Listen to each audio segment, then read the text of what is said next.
Sir ঘাড়ে ব্যথা কিংবা কাঁধে টান কিংবা গলায় অস্বস্তি খুব বেশি প্রাসঙ্গিক একটি আলোচনা। প্রায় প্রত্যেকটি ব্যক্তি কখনো না কখনো এই সমস্যাটিতে ভুগে থাকে কিংবা কোনো এক সময় ভুগেছেন কিংবা এখন অস্বস্তিতে ভুগছেন। কি কারণে আসলে হয়ে থাকে?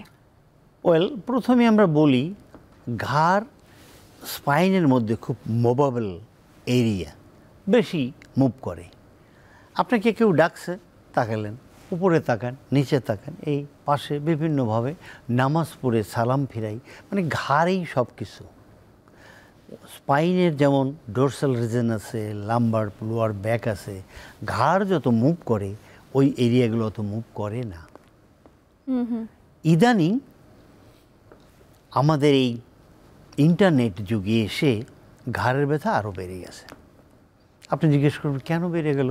ইন্টারনেট যুগে এসে আমরা আরও ভালো থাকবো। ইন্টারনেট যুগে এসে আমরা এত স্ক্রলিং করি, এত টেক্সট পাঠাই, যার জন্য একটা নামই হয়ে গেছে টেস্ট নেক। মানে এরকম করে পাঠাই, এটা টেস্ট নেক, এখানে ব্যথা হয়।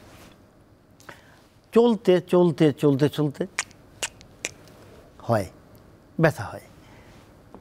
ওয়েস্টার্ন কালচারে একটা কথা আছে, হুইপ্লাশ ইনজুরি। আচ্ছা আচ্ছা। গাড়িতে ধাক্কা লাগে, ওদের দেশে তো আর রিক্সা নাই, কিন্তু আমাদের দেশে কি হয়, রিক্সা। আমরা রিক্সাতে যাচ্ছি, আনমনে বসে আছি, মোবাইল দেখতেছি, পিছন থেকে রিক্সা ধাক্কা দিল। অথবা বাইক রাইডিং এর ক্ষেত্রে খুব বেশি হয়, পিছন থেকে ধাক্কা দিয়েছে এবং ঘাড়টি একটি বড়ভাবে ধাক্কা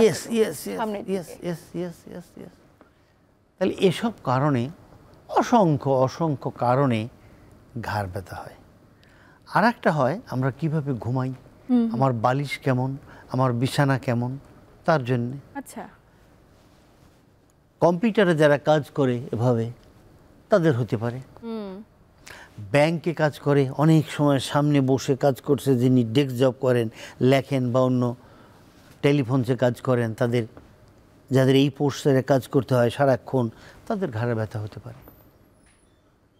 ঘাড়ের ব্যথা হতে পারে যদি ঘাড়ে কোনো ট্রমা হয়, আঘাত লাগে, হতে পারে। তবে হয় না আমাদের অনেক লোকের, কাদের তারা যারা মাথায় লোড ক্যারি করেন, ঘাড়ের ব্যথা হয় না। দেখেন কি আসছে, এটা তো খুব গুরুত্বপূর্ণ একটা আলোচনা।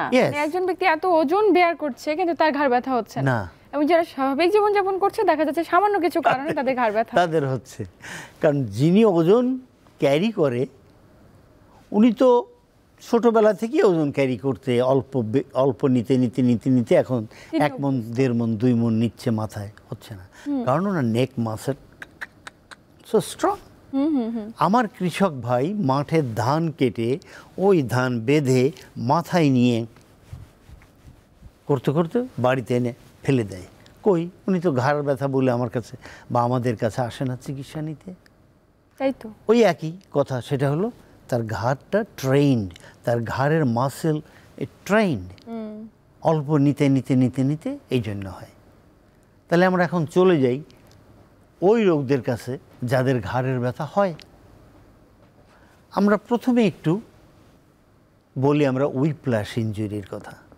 প্রতিনিয়ত হচ্ছে, যেহেতু আমরা রিক্সায় যাই, রিক্সা হঠাৎ করে ব্রেক করে, আনমনা এরকম হয়। তো সেই জন্যে আমরা বলবো প্রিভেনশনের কথা। আমরা যদি রিক্সায় যাই, মাথায় রাখতে হবে যে যে কোনো সময় ধাক্কা লাগতে পারে, আমার ঘাড়ে যেন এরকম ঝাঁকি না লাগে। এখন থেকে যারা আমার এই অনুষ্ঠান শুনছেন, এটা একটু মাথায় রাখবেন, তাহলে আপনি একটু সতর্ক থাকবেন, হঠাৎ করে ঝাঁকি লাগবে না, আপনার কষ্ট হবে না। বা যদি এরকম কষ্ট হয়, আপনি ইমিডিয়েট হসপিটালে যাবেন এবং তাদের সঙ্গে দেখা করবেন। প্রথমেই আপনি আপনার নেকটাকে ইমোবিলাইজ করবেন। এখন অনেক রকম কলার পাওয়া যায়, আপনি ব্যবহার করবেন আপাতত। মনে রাখবেন লং টাইম কলার ব্যবহার করতে হবে না। কলার কেন বেশি দিন ব্যবহার করা যাবে না, এবং সর্বক্ষেত্রে কলার নয়। কলার ব্যবহার এবং কাদের ক্ষেত্রে নয় সেটাও জানা প্রয়োজন। সব সময় নয়।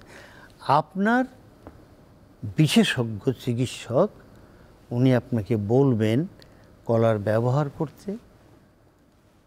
বেশি ব্যবহার করলে আপনার নেকের যে মোবিলিটি থাকে এটা কমে যাবে, কারণ কলার ব্যবহার করলে মোবিলিটি কমে যায় অ্যান্ড এখানের স্ট্রেংথ কমে যায়। তো সুতরাং হুইপ্লাস ইনজুরিতে কলার আপনি নিলেন, কিন্তু খুব কুইক আস্তে আস্তে কলারটাকে ডিসইউজ করে ফেলবেন, ব্যবহার করবেন না।